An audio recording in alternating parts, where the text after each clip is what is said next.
طرح سے چمک رہے ہوں گے، نور کی طرح سے وہ چہرے چمک رہے ہوں گے، اور ان کے سروں پر تاج ہوگا کہ جن پر یاقوت اور در سجے ہوئے ہوں گے، اور ان کے دائیں جانب 1000 ملک، ان کے بائیں جانب 1000 ملک ان کے پروٹوکول کے لیے ساتھ ساتھ چل رہے ہوں گے۔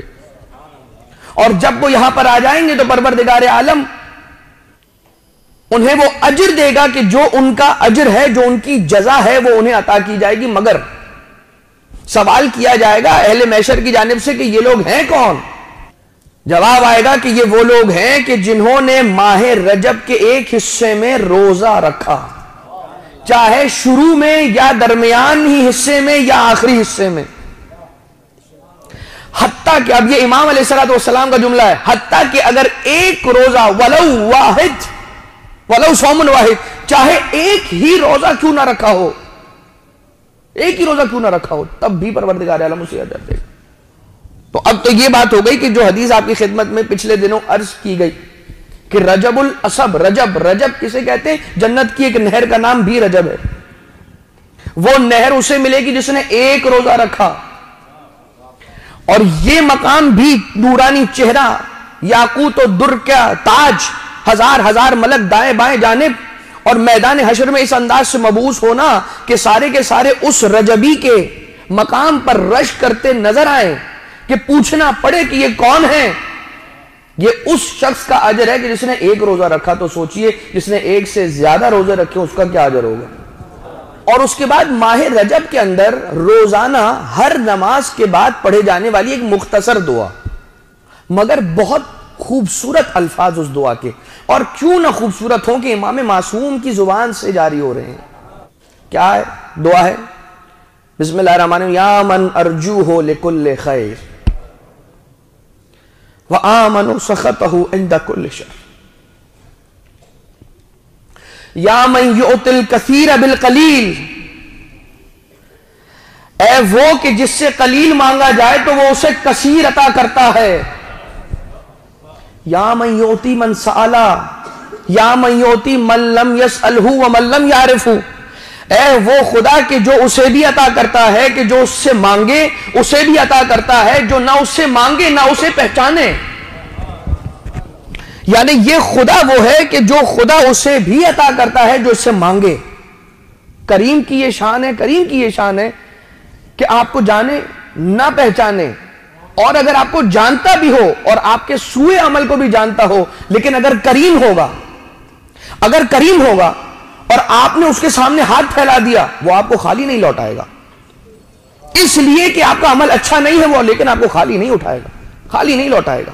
یہ نہیں کہہ کہ خالی لوٹائے گا کہ تیرا عمل ٹھیک نہیں ہے، نکل جا میری بارگاہ سے، نہیں، یہ کریم کی شان نہیں ہے۔ یا من یعطی من لم یسألہ ومن لم یعرفہ تحننا منہ ورحمہ، آتنی بمسئلتی ایاک جمیع خیر الدنیا و جمیع خیر الآخرہ۔ اے خدا، میرے مسائل کو تو جانتا ہے، مجھے دنیا کا جمیع خیر عطا کر، آخرت کا جمیع خیر عطا کر۔ یہ ایسی دعا ہے کہ اس میں سب کچھ آ گیا۔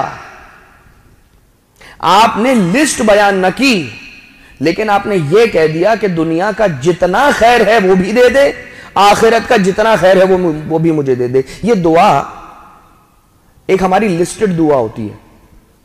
اگر یہ لسٹ اپنے لیے ہے تو یہ بات میں جو کہنے لگا ہوں وہ آئے گی، وہ اپلائی ہوگی۔ اگر وہ لسٹ کسی اور کے لیے ہے تو پھر ضرور لسٹ کے ساتھ دعا کریں۔ آپ کے پاس کوئی آیا، بھیا میرے لیے دعا کر دیجئے گا، آپ نے لسٹ میں نام لکھ لیا، اور نماز شب کے اندر لسٹ ہی تو ہوتی ہے مومنین کی کہ جن کے نام لیتے ہیں آپ، تو جب غیروں کے لیے دعا کر رہے ہیں لسٹ کے ذریعے سے کرے، کوئی پرابلم نہیں۔ اپنے لیے کر رہے ہیں تو رب ذوالجلال پر چھوڑ دیجئے۔ میں تو بہتر کی بات کر رہا ہوں، بہتر سے بہتر کی بات کر رہا ہوں، ورنہ اس میں بھی کوئی قباحت نہیں ہے۔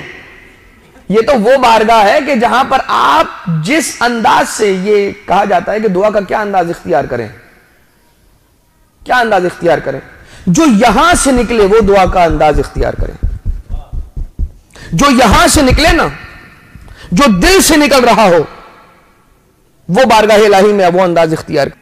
جو دل کا حال ہے وہ رکھ دیجیے، راز و نیاز۔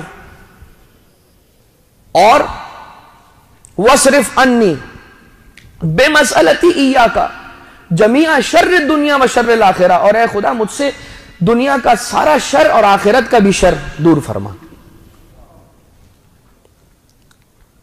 پروردگار عالم کی بارگاہ میں ماہ رجب کے دسترخوان پر اہل بیت علیہم الصلاۃ والسلام کی محبت دل میں لے کر کوئی پہنچ جائے، یہ کیسے ہو سکتا ہے کہ خالی لوٹ آئے؟ اور لا الہ الا اللہ کی کثرت کے ساتھ تلاوت کا ذکر اس مہینے کے اندر بہت تاکید کے ساتھ آیا ہے۔ پروردگار عالم سے دعا کرتے ہیں کہ بار الہ ہم سب کا شمار ان افراد میں سے فرما کہ جنہیں تو نے رجبیون میں سے قرار دیا۔ ایک درود بھیجئے سارے مل کر محمد و آل محمد۔